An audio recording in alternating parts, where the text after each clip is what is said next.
नवं असतं तेव्हा चांगलं असतं. पण मला सांगा महिला मंडळाला, तुम्हाला विचारतो, नव्याचं 9 दिवस असतं. कसं असतं? तुमच्या नव्या नवरी नांदायची टाकत इथे का नव्या नवरी नांदायला इथे का महिला मंडळ? तुम्ही बोला बरं गड्या, तुम्ही बोलला तर कीर्तन होईल, नाही तर मला इथं फास लावून गेला. तुम्ही बोला, नाहीतर लय वाईट आहे परिस्थिती. कारण मी सांगत नाही, वैकुंठवासी देववासी गुरुवर्य दत्ता महाराज सांगोळकर सांगायचे. काय सांगायचे आहे का? जोपर्यंत वक्त्याचं आणि श्रोत्याचं मिलन होत नाही तोपर्यंत कीर्तन हे पूर्णत्वाला जाऊ शकत नाही. म्हणून हे एकट्याचं काम नाही महाराज. कारण कसं आहे, मी काय जरी सांगितलं तर तुम्हाला कळलं पाहिजे. आणि ज्या दिवशी तुम्हाला कळत त्या दिवशी तुमच्यात बदल होणार आहे. पण तुम्हाला एक कळत नाही म्हणून आमचं बी बरं आहे. तुम्हाला कळायला लागल्या परत आमचं बी अवघड व्हायचं. आम्ही तुम्हाला सांगायचं काय वाईट परिस्थिती आहे म्हणून कळायला पाहिजे. जोपर्यंत वक्त्याचं आणि श्रोत्याचं मिलन होत नाही तोपर्यंत कीर्तन हे पूर्णत्वाला जात नाही. तुम्हाला कळलं पाहिजे. एका गावात असं झालं, सप्ताह करायचं ठरलं होतं. गावातली माणसं म्हणली कोरोनाचा काळ आहे, बुवा बिवा काय बोलवायला नको, आपलं फक्त ज्ञानेश्वर नाही तर गाथेचं पारायण करू. असं ठीक आहे म्हणले. मग काय करायचं? शेजारच्या गावात गेले, एका व्यासपीठाला म्हणले असं आमच्या गावात पारायण करायचं, काय करावं लागेल? काय नाही म्हणले, ठीक आहे आम्ही तुमच्या गावात येतो पारायण करायला. मग पैसे किती द्यावं लागतील? ती म्हणला काय नाही 15,000 रुपये. तर ती 8 दिवसात. बरं म्हणला ठीक आहे, काय अडचण नाही. गावकरी म्हणले 15,000 रुपये तुम्ही आज तुम्हाला आम्ही दिले. गावात पारायण बसलं, व्यासपीठ चालक आलं, व्यासपीठाला पूजा वगैरे सगळं केलं, सगळं ग्रंथ मांडला, सगळी पूजा झाली, उघडला गेला ग्रंथ आणि ज्ञानेश्वरीची पहिली ओळ वाचायला सुरुवात केली. ओम नमो जी आद्या वेद प्रतिपाद्या जय जय स्वस्वविद्यात्मूर्पा. आणि व्यासपीठ चालकाने विचारलं, कळलं का? तुम्हाला नाही कळलं? मग घरी जाऊन विचार करा. जर ह्या माणसाने कळत असतं तर तुम्हाला बोलवायची काही गरज होती का? गरज होती का? माणसं म्हणजे नाही कळलं, त्याने ज्ञानेश्वरी बंद केली. तो म्हणला ह्याशी कळत नाही तर सांगून उपयोग काय, मी चाललो घरला. महाराज 4 दिवस झालं नुसतं असंच चाललो. याच पहिली ओळ वाचायची एवढंच कळलं का? माणसं म्हणायची नाही कळलं. पण गावातलं 2-3 तग हुशार होतं, कारण ती सप्त्यात असली की ती नेमकं असते बघा. ती हुशार होतं. ती म्हणते एक काम करू, 15,000 बुवा फुकाटच घेऊन जाल पैसे, त्यापेक्षा एक काम करू, मध्ये एखादा बांबू टाकू. इकडच्यानी म्हणायचं आहे कळलंय आणि इकडच्यानी म्हणायचं आहे नाही कळलं. आता कळलंय म्हणल्यावर तरी सांगाल किंवा नाही कळलंय म्हणल्यावर तरी सांगाल का नाही? फायदा होईल का नाही? आलो व्यासपीठाला पण त्यानं ओवी वाचायला सुरुवात केली. त्यानं ओवी वाचली, ओम नमो जी आद्या वेद प्रतिपाद्या जय जय स्वस्वविद्या आत्मरूपा. कळलं का? तिकडची माणसं म्हणली कळलं, तिकडची म्हणली नाही कळलं. मग तेव्हा म्हणला तिकडच्याशी कळलं ना, यांनी यासनी विचारून घ्या, मी आपला घरला चाललो. कदाचित तुमचं बी माझ्यामुळे तसं व्हायला नको गड्या, ऐका. म्हणून कीर्तन हे बदल आणि परिवर्तनाची गोष्ट आहे. मी इथपर्यंत होतो. तुमच्याकडे नव्या नवरी नांदायची का? नागू कुठं बी जाऊ द्या, नागर पण माघारी तासावाला पाहिजे. आहे काय का? नव्यानं नवरी नांदायला येते का तुमच्याकडं? नांदू देता का? देता? हा, म्हणूनच संसार सगळ्याचं टिकल्यात बहुतेक. काय नव्यानं नवरी तुमच्याकडे नांदा आल्यावर मला सांगा, 16 उत्तर तिला तुम्ही ताब्यात उचलू देता का? देता का? महिला मंडळ देता का? आजी देता का? माय देता का तुम्ही? नाही ना देत का? कारण तुम्हाला माहित आहे ती परक्याचं धन आहे. आपल्या घरात आले, तिला आपल्या घरातलं काय सुद्धा माहिती. तिला तुम्ही 16 उत्तर ताब्या सुद्धा उचलू देत नाही. पण 16वी झाली की तिच्या खानदानाचा उद्धार फक्त तुम्हीच करू जाणे. बरोबर आहे ना? बरोबर आहे ना? तसं सप्त्यात सुद्धा तसं असतं महाराज. कसं असतं माहिती का? एका गावात सप्त्याला गेलो मी, कार्यकर्ते विचार, कार्यकर्ते कसं काय यंदा पर्यंत झाले? कार्यकर्ते म्हणले महाराज नुसता जाळ झालाय, नुसता जाळ. म्हटलं बुवा पेटलाय का मांडव पेटलाय? जाळ झालाय म्हणजे झालंय का? दुसऱ्या वर्षी आवर्जून मला बोलव. मी म्हटलं कार्यकर्ते कसं काय पर्यंत चालले? म्हणजे कार्यकर्ते मला म्हणले महाराज नुसता दूर. म्हटलं गेल्या वर्षी पेटलंय म्हणजे अजून इजल्याला दिसत. तिसऱ्या वर्षी आवर्जून मला बोलवलं. कार्यकर्ते इशितच नारायण पाकिट घेऊन आलं. म्हटलं काय झालं? ती म्हणले महाराज राखच आहे. माझा दृष्टांत संपला, मला सिद्धांत तुम्हाला एवढ्यातून द्यायचा आहे. कदाचित जेवढा वेळ तुम्ही त्या संसारामध्ये देता, महाराज म्हणतात तेवढाच वेळ जर कदाचित तुम्ही त्या जगाच्या बापाला दिला तर तो जगाचा बाप तुमच्यापर्यंत पोहोचल्याशिवाय राहणार नाही. मग महाराज आम्हाला काय करावं लागेल? तेव्हा महाराज म्हणाले एकच करा. काय? साठविला हृदयामध्ये भगवंताला साठवायला शिका. म्हणजे नक्की करायचं काय महाराज? महाराज म्हणले एकच करा. काय करू नका? त्या देवाला काहीच लागत नाही. काही न लगे एक भावाची कारण. देवाला फक्त भाव लागतो. तुम्ही काय करा तर त्या भगवंताला हृदयामध्ये साठवायला शिका. महाराज त्या देवाला जर आम्ही साठवलं तर काय होईल? साठविला हरी जिही हृदय मंदिरी. एकदा जर तुम्ही त्या देवाला साठवलं तर होतं तरी काय? त्यांची सरली येरझार आणि झाला सफल व्यापार. महाराज म्हणतात जन्म मृत्यूच्या फेऱ्यातनं सोडवणारा सुद्धा तो आहे. या जन्म मृत्यूच्या फेऱ्यातनं सुद्धा तो तुम्हाला सोडू शकतो का? कारण तुका म्हणे तुझ सोडविना कोणी आणि एका चक्रपाणी वाचून. महाराज म्हणतात जगाच्या पाठी वाचवणारा फक्त तू आहे. म्हणून तुम्ही त्याला काय करा तर हृदयामध्ये साठवायला. तुम्हाला कळते का? जड जाते नाही ना जात? आणि जरी जायला लागलं तर मला सांगा, मी मेरा एक कचरा आणले वयस टोपान सगळ्या तिथून मी बी घेतो. ऐका, कळते ना? हा, थोडक्यात सांगतोय बघा. आता आपल्या कीर्तनात बघा, जास्त मी तुम्हाला कर्मन योगन भोग असलं सांगायला आलेलो नाही. तुम्हाला सोप्या भाषेत कीर्तन सांगणार आहे. कदाचित काय करायचं, नक्की देवाला आचरणात आणण्यासाठी, हृदयामध्ये साठवण्यासाठी काय करायचं, एवढंच फक्त आज कीर्तन घेऊन जायचंय. काय जायचं आहे?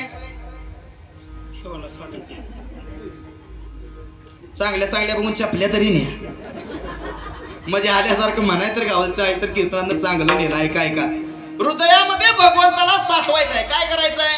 हृदयामध्ये भगवंताला साठवायचं आहे. कारण त्याच्याशिवाय आता पर्याय दुसरा राहिलेला नाही. म्हणून काय करायचंय? हृदयामध्ये कुणाला साठवायचं आहे? बघ आता कसं बोलला बघा, असं तुम्ही बोलला तर मला बी बरं वाटतंय. हृदयामध्ये देवाला साठवायचं. आणि जर एकदा तुम्ही देवाला हृदयात साठवलं तर देव करतो काय? त्यांची सरली झाला सफल व्यापार. म्हणजे जन्म मृत्यूच्या फेऱ्यात न सोडवतो आणि आपल्याला मुक्ती मिळवून देण्याचं काम कोण करतो? कोण? मग त्याकरता तुम्हाला काय करावं लागल? हृदयात देवाला, हा, आणि एकदा हृदयात देवाला साठवलं की महाराज म्हणतात हारी आला मग कैसी भय चिंता. महाराज म्हणतात एकदा जर देव तुमच्या ताब्यात आला तर तुम्हाला देव सोडणार किंवा तुम्ही देवाला सोडणार. महाराज याचा तुमच्याकडे काय पुरावा आहे का? महाराज म्हणले आहे. काय पुरावा आहे?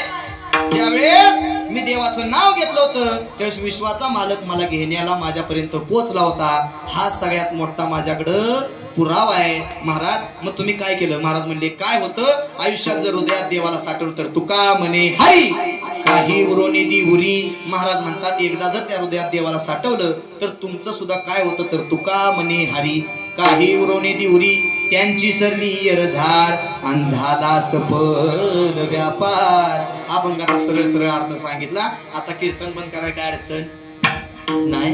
ऐका, 10 वाजायला 5 मिनिटं कमी आहेत. बरोबर सगळ्याला 11:05 गोदडे रुपये हॉस्पिटलला ऍडमिट करणार. आत्ताशी पहिली सलाईन लावली. अजून 2 माझ्याकडे शिल्लक आहेत. लागल्या तर बाहेर काढी, नाही तर किंवा सगळ्याला बाहेर पाठवून. काळजी करू नका. तुम्हाला झोपू बी देत नाही. एखादा जरी झोपलं तर ही सगळी येऊन तुमच्या जवळ बोंबलीन पण तुम्हाला झोपू देणार. हा, कारण कसं आहे, बरीच माणसांनी कीर्तनात आल्या झोप लागते. कुठं आल्या? हा, काय माणसं म्हणतात महाराज आम्हाला घरी झोप लागत नाही, पण कुठे गेल्यावर झोप लागती? हा, हुशार आहे तुम्ही. मग ऐका माणसाचं कुठं सुख असेल काय असेल हे सांगू शकत नाही रे गड्या. पण एक वाक्य बोलून जातो, ऐकून जा. आलाच कीर्तनाला तर एकच करा, काय करू नका. आता बरीच महाराज लोक म्हणतात टाळ वाजवा, हाताने टाळी वाजवा, मुखाने नाम घ्या. हे तुम्हाला सांगितलं पाहिजे. कारण का सांगू का, तुम्ही कीर्तन ऐकण्याकरता येतात. तुम्ही प्रापंचिक मंडळी, बरोबर आहे ना? प्रपंचातले तुम्ही लोक, तुम्हाला या 8 दिवसाशिवाय परत देवाचं नाव घ्यायला वेळ शिल्लक नाही. तुमचं पाय कुठं आहे तेवढं मला द्या, म्हणजे पायाच्या एकदा तुमचं दर्शन घेऊ द्या. आणि खरंच नाही महाराज, रोज उठल्यापासून झोपेपर्यंत फक्त आम्ही बायका पोरं संसार या नावे आम्ही गुरपटून गेलो. महाराजांचा गोड अभंग आहे, नको म्हणा हे म्हणा. अरे ज्यात तू गुतलास ही सगळी धोक्याची आहेत. एक ना एक दिवस तुला टायरात घालून जाणार रे गड्या. ही ठेवणार नाही तुला जिद्दी. आता तरी सावध हो. महाराज एक सांगू का, आहे तोपर्यंत सावध व्हा. आहे तोपर्यंत जिंदगीचं सोनं करून घ्या. कारण सांगू का, तुमचा माझा भरोसा.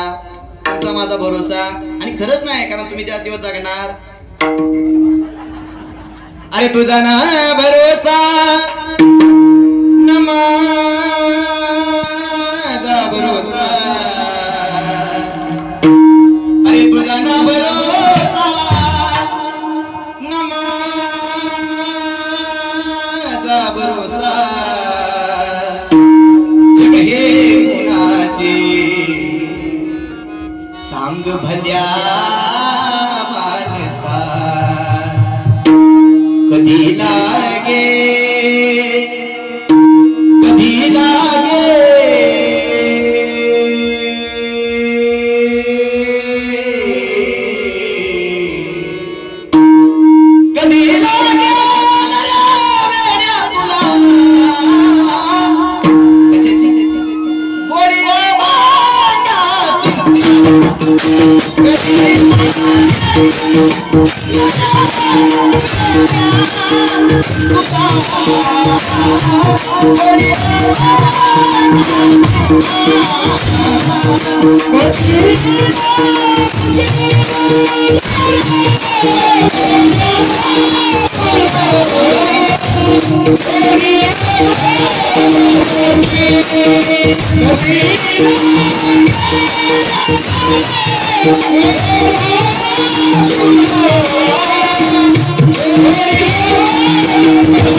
आलेल्या माझ्या मायबापाला एक वाक्य सांगून जातो, ऐकून जा.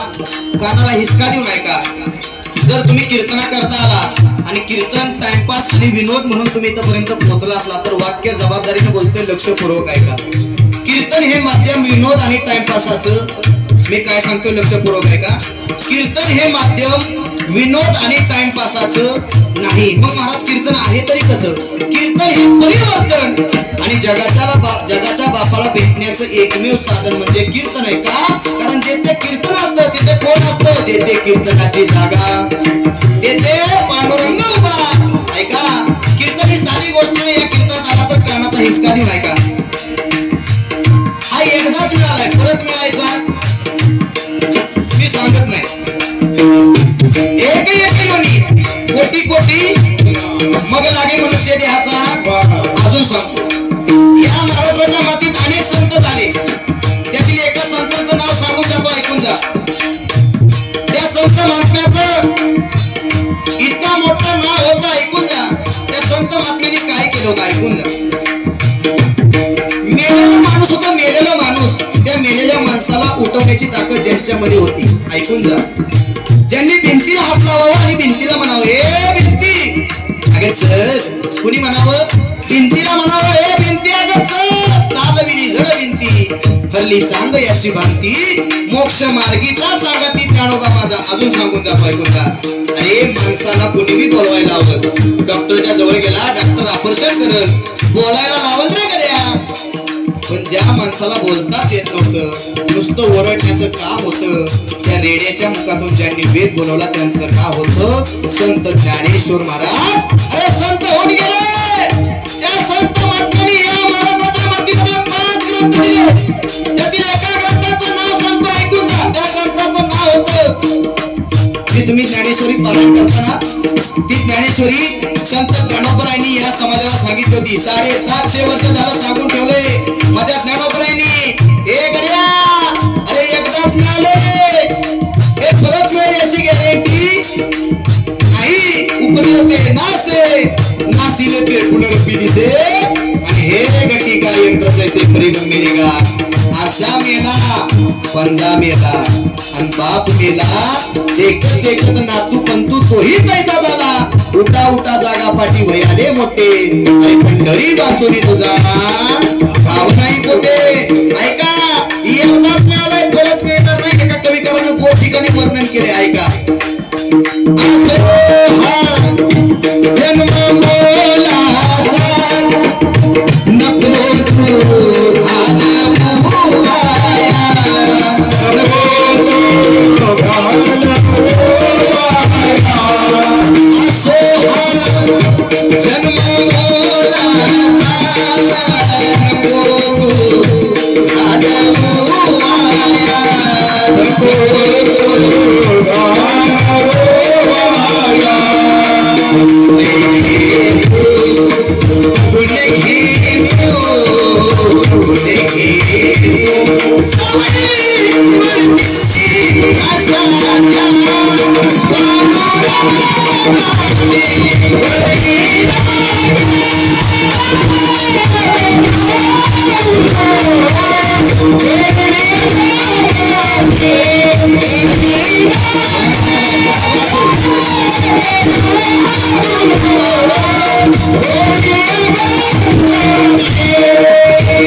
तू वरडून मर, आम्हाला काय करायचं. जाताना तू फुकट जाणार.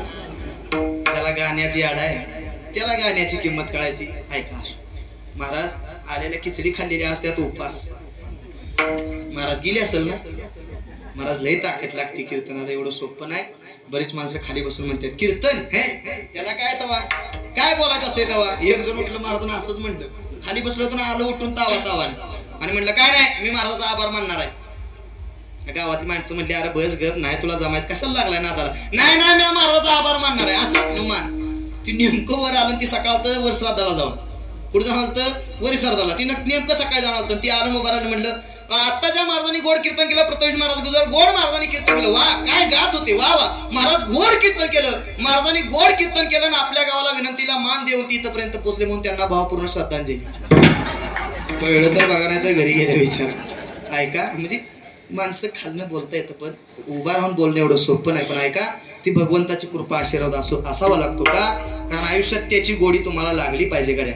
आयुष्यात हे सर्व नश्वर आहे. मी सांगायची तुम्हाला गरज नाही तुम्हाला सगळं कळतं. या जगात कळत नाही असा माणूस कळत नाही असा माणूस मला सांगा तुम्हाला वाटतंय की नाही आता माळा आपल्याला घातली वाटतंय की नाही पण घालताय का तुम्ही म्हणजे कळतंय पण वळत मी तुम्हाला भुईमुगाच्या शेंगा खायला दिला तुम्ही काय खाल ठोलपार म्हणजे तुम्हाला कळतंय म्हणजे भुईमुगाची शेंगच खाली पाहिजे. ठोलपार खाऊन उपयोगाचं तुम्हाला आंबा खायला दिला तुम्ही काय खाल साल का कुई मग काय खाणार म्हणजे तुम्हाला कळतंय गड्या. पण आजपर्यंत प्रत्येक माणसाला कळालं पण आजपर्यंत कुठलीच गोष्ट वळवता त्या माणसाला आली नाही. म्हणूनच कदाचित जन्माला आल्यापासून मरेपर्यंत तुमच्या वाट्याला फक्त दुःख आहे. जर तुम्हाला सुखच पाहिजे असेल तर महाराज म्हणतात तुम्हाला आता सावध व्हावं लागेल का कारण तुम्हा मला सांगण्याकरता तुकोबराय म्हणतात आम्ही आलो कुठून आम्ही वैकुंठवासी आलो याची कारणासी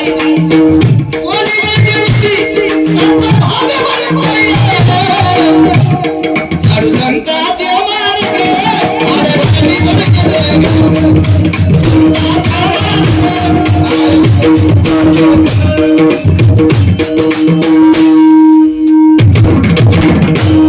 महाराज आठ रानात भरलेल्या समाजाला सांगण्याकरता तुकोबराय म्हणतात आम्ही आलो गड्या.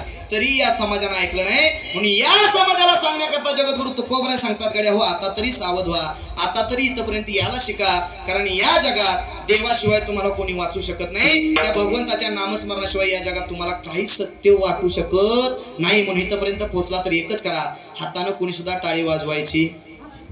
हा सगळ्यांचं ध्यान आहे ना ऐका सर्वांनी हातानं टाळी वाजवायची आणि मुखानं भगवंताचं नाम घ्यायचं का कारण तुका म्हणे महा पातके पतितन होती जीवनमुक्त हेळा मात्री. केलेल्या पापातनं जर तुम्हाला मुक्त व्हायचं असेल तर तुम्हाला देवाचं भजनच करावं लागेल नामस्मरणच करावं लागेल याच्याशिवाय तुम्हाला आता पर्याय दुसरा नाही. कारण जे जे कराल ते प्रत्येकाला भोगाई येणार आणि तुम्हाला जर वाटत असलं आम्ही काय काय करतोय हे देवाच्या बापाला सुद्धा कळत असं तुम्हाला वाटतंय पण देवाला काय कळतं तुम्हाला सांगू का पाप करुनी पापी म्हणे सैरा वैरा पळतैर पाप करुनी पापी म्हणे सैरा वैरा पळतैर. अरे काय काय केलं सा भल्या माणसा देवाला सारा कळतंय काय काय केलं सा भल्या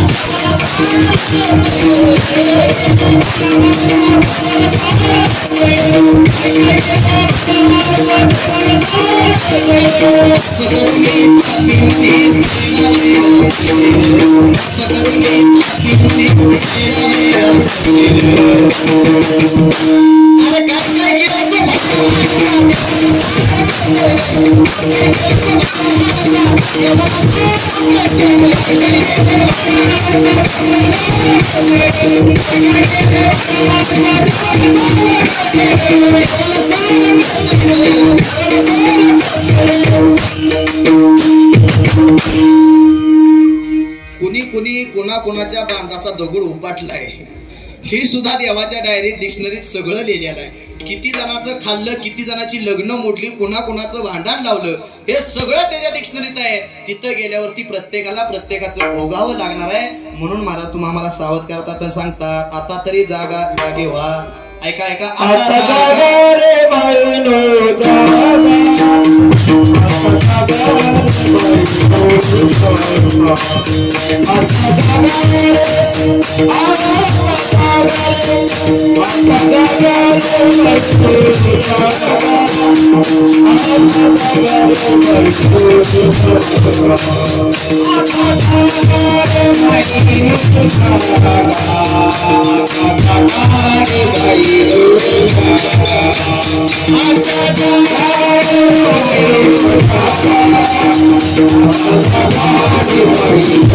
Thank you.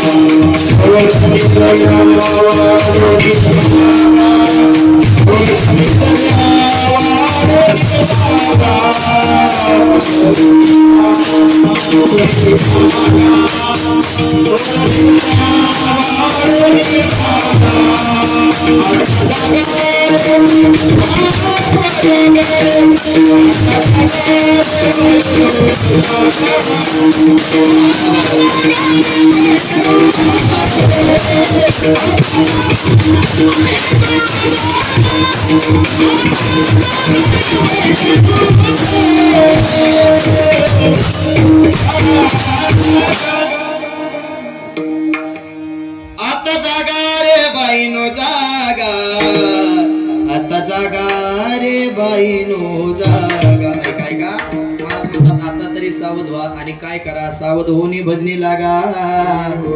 देव करा कैवारी आणि मल्हारीची वारी, माझ्या मल्हारीची वारी. महाराज म्हणतात आता तरी सावध व्हा गड्या आणि त्या देवाकडे जायला शिका. आणि त्या देवाला जवळ जाण्याकरता महाराज आम्हाला काय करावं लागेल. महाराज म्हणले काय करू नका, एकच करा, हृदयामध्ये भगवंताला साठवा. आणि ज्या दिवशी तुम्ही हृदयामध्ये भगवंताला साठवचाल त्या दिवशी आयुष्यात तुम्हाला कुठली गोष्ट कमी पडणार नाही. महाराज नक्की देवाला हृदयात साठवायचं म्हणजे नक्की करायचं तरी काय, सांगून द्याचा काय एखादा पुरावा तुमच्याकडे आहे का, सांगून जातो, ऐकून जा.